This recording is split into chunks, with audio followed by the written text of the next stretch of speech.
Hai gengs, di balik objek-objek sehari-hari yang kita jumpai, terdapat proses pembuatan yang seringkali jarang diketahui oleh orang banyak. Beberapa bahkan terbuat dari benda-benda yang tidak kita duga. Penasaran seperti apa? Yuk simak! Proses pembuatan uang. Tahu nggak sih gengs, kalau uang kertas yang kamu pakai belanja sehari-hari ternyata terbuat dari kapas. Yap, kapas-kapas ini nantinya akan diproses hingga menjadi bubur yang kemudian diubah menjadi gulungan kertas.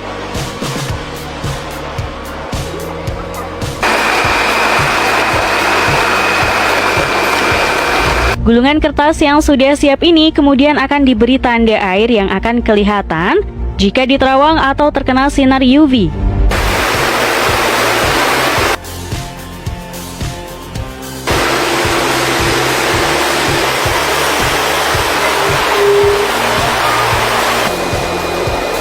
Dalam proses ini, para pekerja akan melakukan pengecekan kualitas.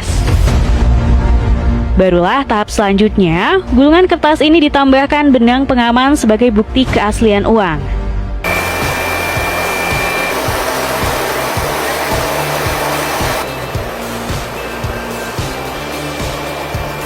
Gulungan kertas yang sudah berisi tanda air dengan benang pengaman, kemudian masuk ke tahap pemotongan. Nah, di tahap ini gulungan kertas akan dipotong menjadi lembaran cukup besar. Barulah tumpukan lembaran kertas ini akan disusun dan disortir dalam mesin khusus.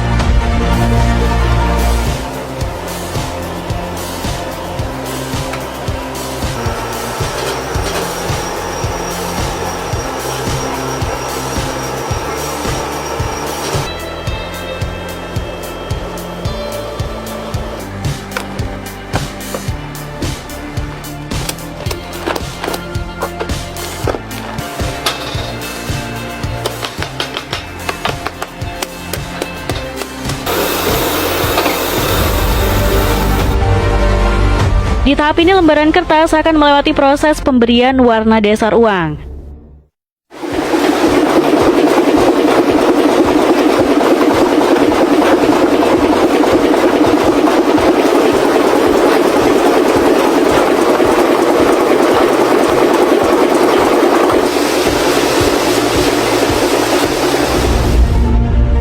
Nah, tahap selanjutnya, uang setengah jadi ini masih harus melewati proses penyortiran untuk selanjutnya masuk ke tahap cetak nominal dan hologram.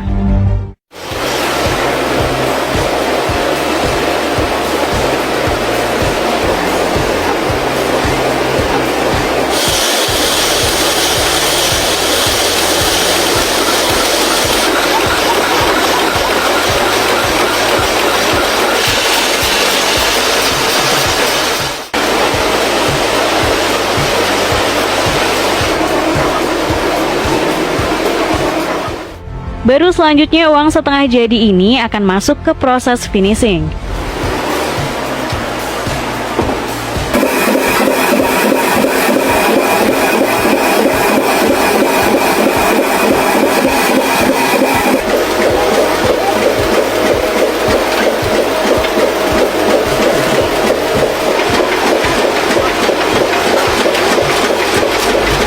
Gak cuma sampai situ nih gengs, uang yang hampir jadi ini masih harus diberikan nomor seri dengan mesin khusus.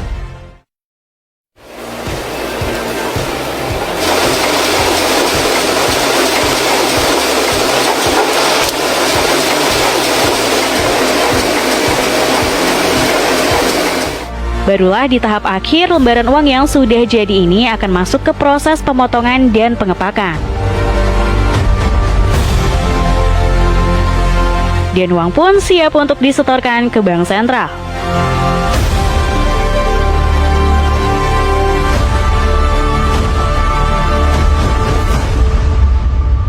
Proses pembuatan kemenyan. Siapa di sini yang tidak kenal dengan kemenyan?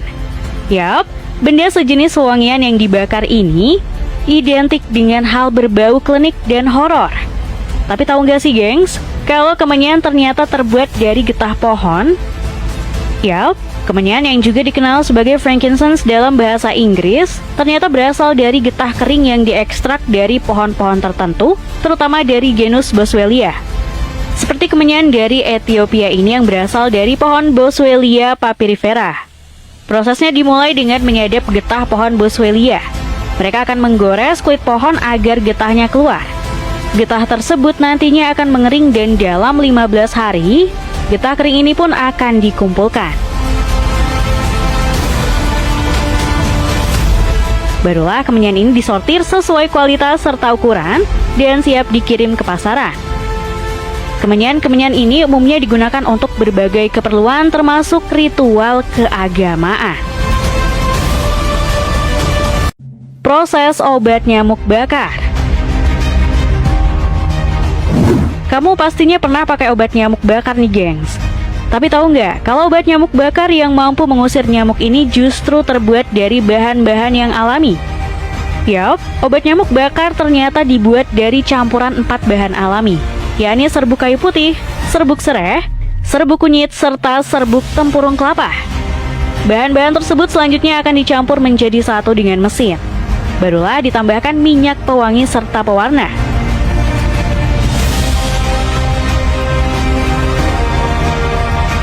Serbuk ini kemudian akan dicampur hingga menjadi adonan.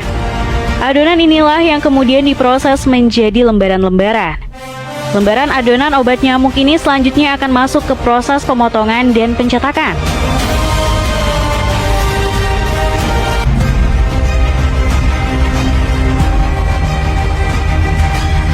Setelah obat nyamuk bakar ini tercetak, pekerja akan menyortir dan menaruhnya dalam mesin hingga mengering. Obat nyamuk yang sudah kering ini selanjutnya masih harus disortir untuk masuk ke proses packing.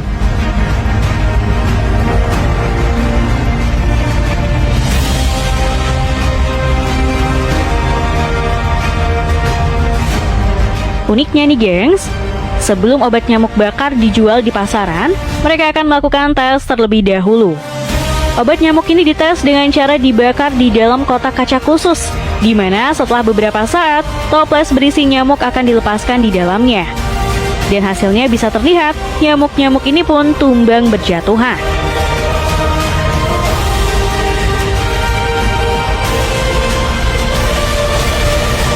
Proses pembuatan coklat. Hampir semua orang di dunia pastinya setuju kalau cemilan yang paling enak untuk dimakan adalah coklat.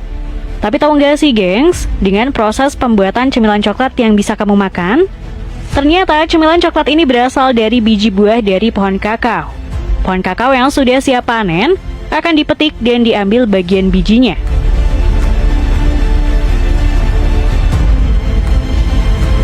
Setelah itu biji kakao akan difermentasi lalu dikeringkan untuk mengurangi kadar air di dalam bijinya.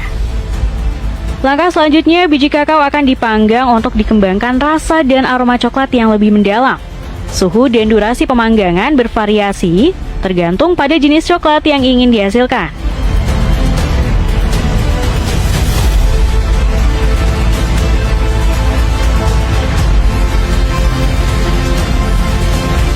Setelah dipanggang, proses selanjutnya adalah pemisahan kulit dan inti biji kakao atau yang sering disebut dengan nama nib. Nibs biji kakao kemudian akan digiling sampai menjadi pasta coklat kasar. Dalam proses ini akan menghasilkan cairan kental yang mengandung lemak alami dari biji kakao. Nah, masuk ke tahap selanjutnya adalah penghalusan dan pencampuran. Proses pencampuran ini mencakup penambahan gula, susu bubuk, dan bahan tambahan lainnya, tergantung pada jenis coklat yang ingin dihasilkan. Masuk ke dalam proses terakhir, yakni pemanasan bahan yang sudah tercampur hingga menjadi cairan coklat. Setelah itu coklat akan dicetak dan didinginkan, kemudian masuk proses pengemasan.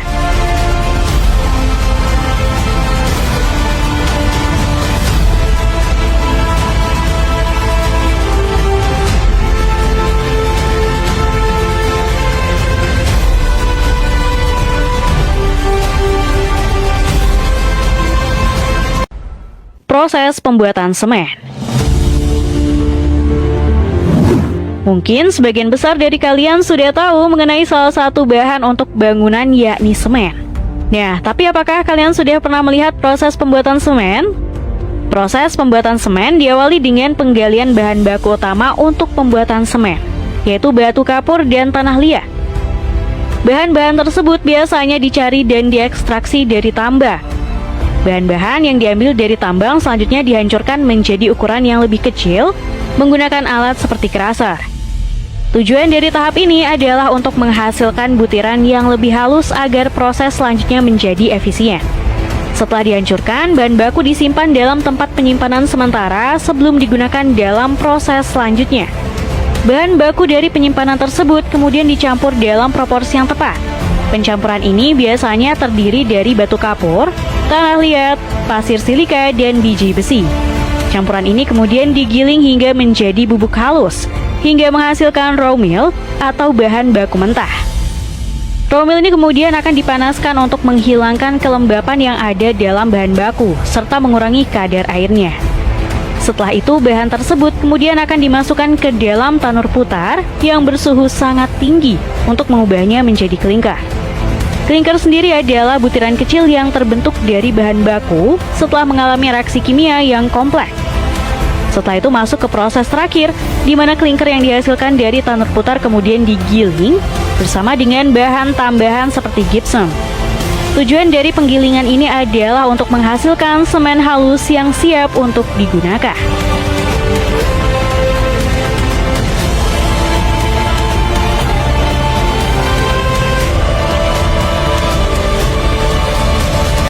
Proses pembuatan pensil.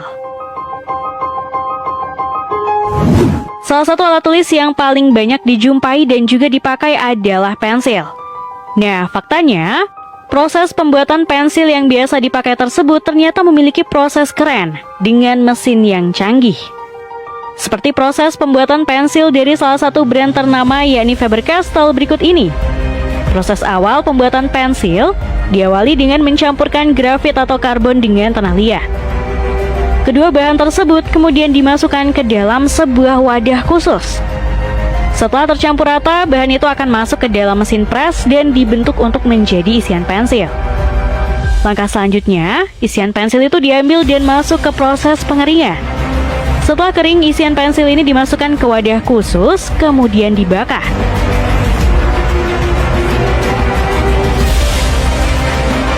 Masuk ke tahap selanjutnya adalah menyiapkan gagang kayu. Bahan kayu yang sudah dibentuk menjadi lempengan kotak ini akan dimasukkan mesin yang secara otomatis, mesin tersebut akan membuat cekungan, serta melapisinya dengan lem. Setelah itu isian pensil akan dimasukkan lalu akan ditumpuk dengan kayu lagi di atasnya dan dipres hingga kering. Pensil yang telah kering selanjutnya akan masuk ke proses pemotongan.